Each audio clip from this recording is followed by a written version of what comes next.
So the second equation in simple harmonic motion, I've got the first one up there for position, is the velocity equation. So we're looking at velocity. So once again, I brought up the definition for velocity. Velocity is displacement over time, or the change in position over time. So what I need to do is I need to take this positional value and I need to convert it into a velocity value. Now there is a relationship between position and velocity. I mean, the definition of velocity has the word position in it. In order to do that, I need to use a little bit of calculus. There's actually I can't think of a simpler way of doing this than to use calculus. When we talked about the original kinematic equations, the linear ones, it's not really linear, but we'll go with it. Those equations, excuse me,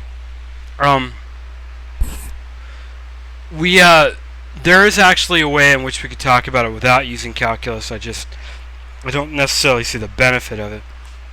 In this situation, I really can't avoid it. So what I'm going to do is I'm going to take this x, and I'm going to take a derivative of that x with respect to time.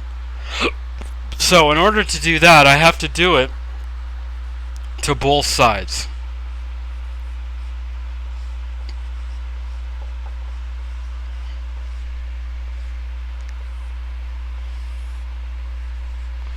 Okay. dx dt just translates to nothing other than velocity. But what ends up happening here is that x max moves straight out front. It doesn't have any time in there. Let's see, if it has this time dependence on there, then if we have that time in there, then we're looking at variables or terms that are associated with time. But x max is independent of time. It's just simply the maximum point that object is away from the equilibrium point. So that term just goes straight out front.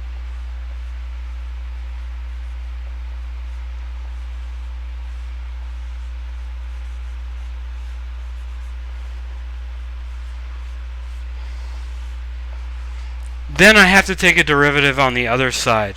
I have to take a derivative of sine omega t d phi. Well, the d phi isn't going to do anything for us. We're just going to bring that out in a sense. We're going to leave it alone for the most part. But sine omega t does have that time in there. So I'm going to have to take the derivative of that.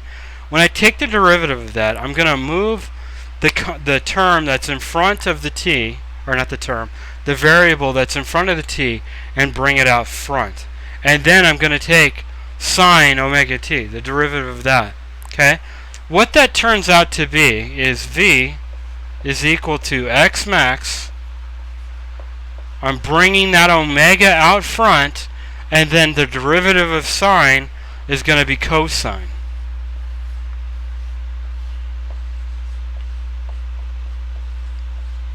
And anytime you're taking that trig function, derivative of that trig function, the interior stays relatively unchanged.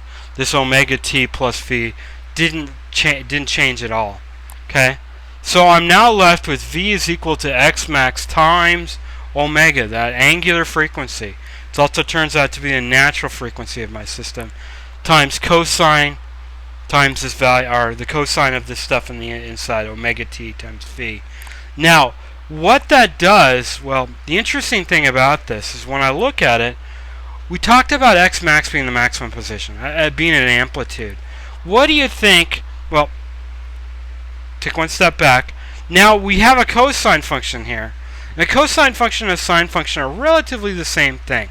There's a little bit of a phase shift between the two, but they both behave relatively the same. In that, the cosine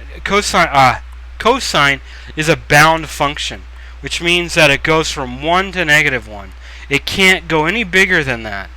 So I'm stuck with a range here of 1 to -1. So this x max times omega is going to give me the maximum possible value of my velocity, or the maximum negative possible value of my velocity, my minimum basically. So this term right here, x max times omega, is nothing more than velocity max. Okay?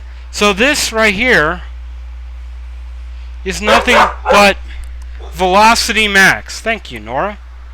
A little bit of commentary from my dog.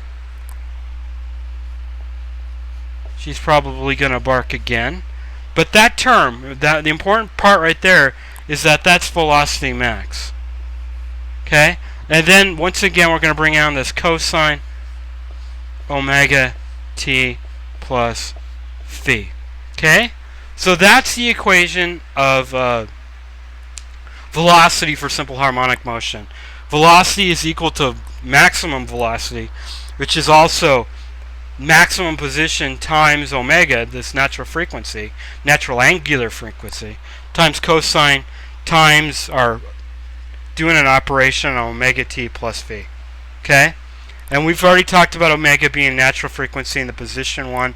We talked about t being time, and talking about phi being the phase shift. The next video I'm going to draw the position graph, and I'm going to draw the velocity graph. We're going to talk about how that's kind of related, what's going on in that case. Okay? So that's next time.